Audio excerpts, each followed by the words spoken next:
अस्सलाम वालेकुम नाज़रीन, मैं हूं असद अली तूर अपने प्रोग्राम असद तूर अनसेंसर्ड के साथ। और आज हम आपको कुछ इंतहाई खौफनाक फिगर्स और डेटा देने जा रहे हैं जो इस हुकूमत के अदाद शुमार को बताएगा कि किस तरह से ये हुकूमत लोगों को धोखा दे रही है, झूठ बोल रही है। और ये आला सतह पर वज़ीर आज़म इमरान खान इसमें मुलविस है। और ये इतना बड़ा धोखा चीट किया जा रहा है इस कौम को कि हम आपको सरकारी अदाद शुमार जो नॉन इदारे हैं वर्ल्ड बैंक और उनके अदाद शुमार से बताएंगे कि किस तरह से इस मुल्क को धोखा दिया जा रहा है और इकॉनमी बिल्कुल खोखली हो गई है, मुल्क कोलैप्स के करीब है और हम दिवालिया होने के करीब है सिर्फ इस हुकूमत की पॉलिसियों की वजह से। लेकिन उसके बावजूद ये फिगर्स को फज कर रहे हैं, छुपा रहे हैं, गलत डेटा दे रहे हैं और उसको ट्विस्ट कर रहे हैं और लोगों को दिखा रहे हैं कि सब कुछ बड़ा हरा भरा है और हालात बेहतर होने लग गए हैं। ऐसा बिल्कुल नहीं है। और कुछ लोग अपनी जाती अनाओं की वजह से अपने जाती मुफादात मुल्की नहीं, अपने जाती मुफादात, अपनी नौकरियों, अपनी तरक्कियों और इन सब को सामने रखते हुए इस हाइब्रिड रजीम का ये हिस्सा है और बचा रहे हैं इस हाइब्रिड रजीम को, जानते हुए कि ये मुल्क जल्द ही खोखला होकर कोलैप्स कर सकता है और उस जगह पे ये दिवालिया होकर पहुंच सकता है कि जहां से रिकवरी बहुत ही मुश्किल हो जाएगी। हमें बहुत कुछ हमारा स्टेक पे लग जाएगा, जिस तरह ऑलरेडी हम रोज वैलेट होटल और इस तरह के दीगर कई हम अपने असासे खो चुके हैं, हम और भी बहुत कुछ खो देंगे। अपनी इंडिपेंडेंस को शायद हम बहुत बुरी तरह गिरवी रखेंगे। ऑलरेडी हमारी कोई इंडिपेंडेंस नहीं रही, लेकिन ये क्या होने जा रहा है हम आपको इसके बारे में एक इंतहाई खौफनाक पिक्चर बताएंगे और बताएंगे किस तरह से ये फिगर्स को फज किया जा रहा है, किस तरह से फिगर्स में हेर फेर की जा रही है और किस तरह से फिगर्स को जिसे कहते हैं उनमें दो नंबरी करके उनको ट्विस्ट दिया जा रहा है।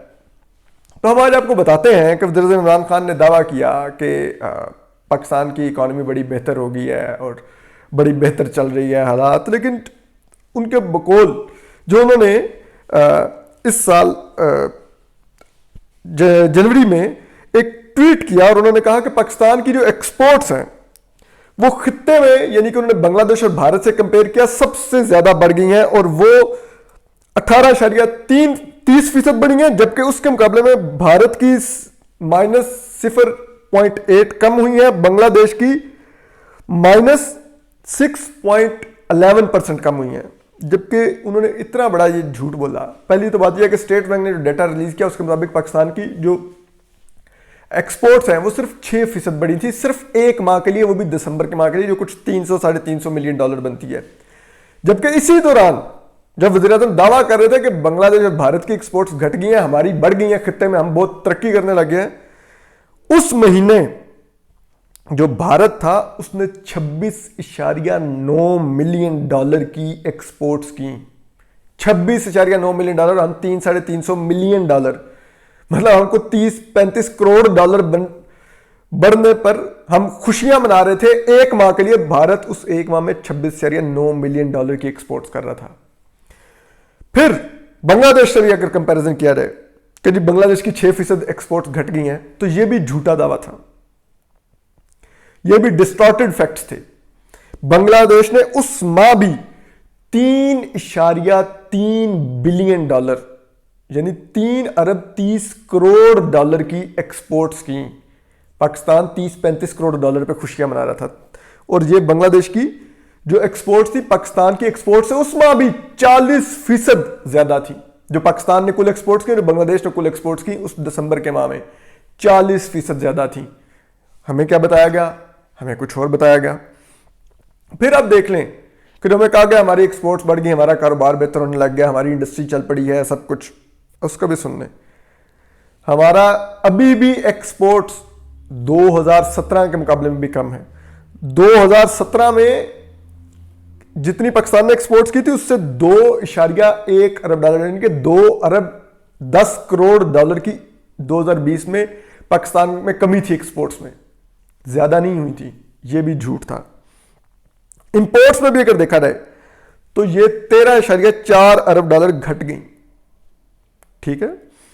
फिर आप देखें जो रेमिटेंस का दावा किया गया कि हमारे जी बड़े बढ़ गए हैं, ठीक है, वो जी 6.2 अरब डॉलर हमारे ज्यादा बढ़ गए हैं रेमिटेंस। बात यह है, और कहा गया खित्ते में हम भी सबसे आगे जा रहे हैं, ये बात नहीं है। ये कोविड की वजह से हवाला हुंडी कम हो गए थे, इस वजह से पूरी दुनिया में हर तरक्की पजीर ममालिक में बढ़े। बांग्लादेश के जो रेमिटेंस थे, मतलब बाहर से आने वाले जो पैसे थे जो लोग बांग्लादेशी भेजते थे, वो 35% बढ़े पिछले साल 2020 में, और वो उनके 43 अरब डॉलर के फॉरेन रिजर्व हो गए पिछले एक साल में। आपके कितने बढ़े आप भी बताइए। 12-14 अरब डॉलर पे खड़े हुए आप बता रहे हैं कि हमारे फॉरेन रेमिटेंस बढ़ गए। इसी तरह आप देखिए कि आपने कहा कि जी हमने वो देखें करंट अकाउंट सारा कम कर दिया, वो सिर्फ और सिर्फ क्योंकि इंपोर्ट्स घटी तो वो कम हुआ, और कोई तीर नहीं आपने मारा। होता ना कि आप एक्सपोर्ट्स बढ़ा के अगर कम करते तो समझ आती, आपने तो इंपोर्ट्स घटा के वो कम किया, और आप लोगों को झूठ कुछ और बोलते रहे। फिर आप देखिए कि अब कौमी असम्बली में इन्होंने किस तरह का झूठ बोला है। इन्होंने पूरे फिगर्स ही नहीं बताया कि पाकिस्तानी, जो इन्होंने ये तो बता दिया कि अब हर पाकिस्तानी हमने 55,000 रुपये इजाफी का, यानी कि 1,20,000 रुपये हमारे आने से पहले मकरूज था, जबकि हमारे आने के बाद वो अब 1,75,000 रुपये का मकरूज है। लेकिन ये आपने सिर्फ 37,100 खरब, मतलब 37,000 खरब रुपए के कर्जे के हिसाब से बताया, जबकि पाकिस्तान का एक्चुअल कर्जा जो अब छुपा गए, जो हुकूमती कर्जा है दूसरे बीच में जो आपने नहीं मिलाए, अगर उसको मिला लें तो पाकिस्तान इस वक्त 44,800 अरब रुपए का मकरूज है। तो उस लिहाज से अगर लगा लें तो शायद पाकिस्तानी फी कस 2 लाख रुपए का मकरूज होगा फी पाकिस्तानी। इसी तरह एक और चीज जो बड़ी अफसोसनाक और शर्मनाक है, अगर पाकिस्तान, इंडिया और बांग्लादेश को देखें तो जो तीनों ममालिक में जो पर कैपिटा इनकम एनुअल थी, जो फी कस पाकिस्तानी के, मतलब या फी कस या फी फर्द के हिसाब से अगर आप उसको देखें तो जो पाकिस्तान, बांग्लादेश और भारत साथ साथ ऊपर जा रहे थे। जो हालात बेहतर हो रहे थे, डेमोक्रेसीज परफॉर्म कर रही थी तो वो बढ़ रही थी। एक तहरीक इंसाफ की हुकूमत आने से पहले वो $1,600 फी कस थी पाकिस्तानी। बांग्लादेश और भारत में भी करीबन फी फर्द उनके इतनी ही तकरीबन $1,600 सालाना इनकम बनती थी।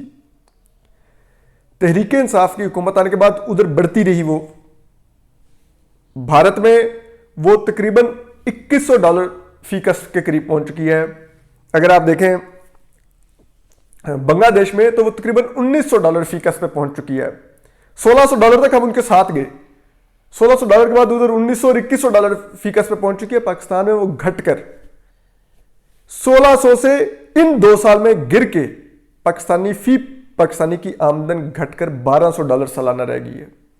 यानी कि यहां पर ना सिर्फ कि वो रुक के नीचे गिर गई पिछले 2 साल में।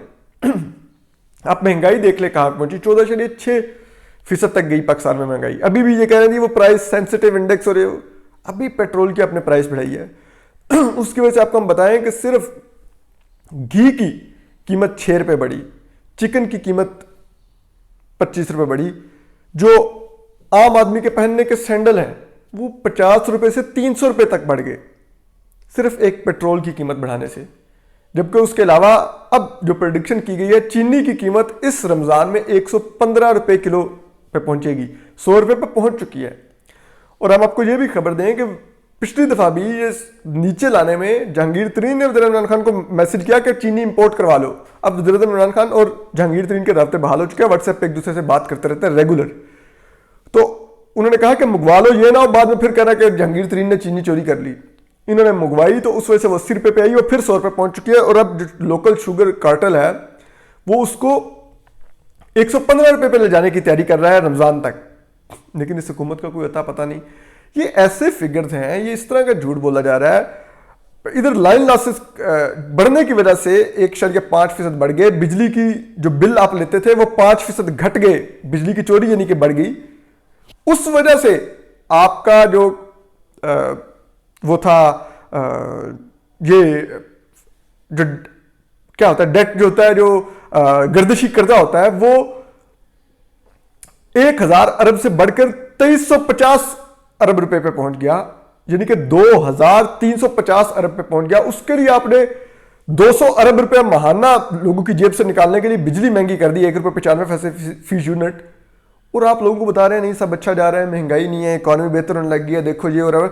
आपके पास कोविड की वैक्सीन खरीदने के तो पैसे नहीं है, आप खैरात में ले रहे हैं, आप क्या कर रहे हैं? और ऐसे में यहां पर ब्रॉडशीट जैसे कमीशनों पे पैसे उड़ाने के लिए हैं, यूनिवर्सिटी में साथसाओं को देने के लिए नहीं है, यहाँ पे कुछ मखसूस ओहदेदारों की तनख्वाहें बढ़ाने के लिए पैसे हैं, दूसरी याशियों के लिए हैं। कहाँ पर लेके जा रहे हैं इस मुल्क को? आप सोचिए कहाँ पर ये मुल्क जा रहा है, और ये ऐसे दिवालियापन की तरफ बढ़ रहा है, इतनी बुरी तरह ये इकॉनमी कोलैप्स कर रही है कि सोचिए कि पाकिस्तान आने वाले दिनों में किस तरह लोग भूख का शिकार होंगे, किस तरह जो खरीदारी के आइटम होंगे वो लोगों की खाने पीने की अशिया, पहनने के कपड़े लोगों की पहुंच से बाहर निकल जाएंगे। क्यों? क्योंकि ये हुकूमत नहीं परफॉर्म कर पा रही, और जिस हुकूमत के पीछे जो खड़े हुए हैं, जो इनको लाए हैं, उनके अपने ओहदे उनके लिए बड़े मैटर कर रहे हैं। उनको पता है कि अगर ये सेटअप जाएगा तो सिर्फ वज़ीर इमरान खान नहीं जाएंगे, जिनका ये प्रोजेक्ट है उनके फेल्ड प्रोजेक्ट के साथ उनको खुद भी जाना होगा, और वो बैठे हुए हैं, उनको कोई परवाह नहीं।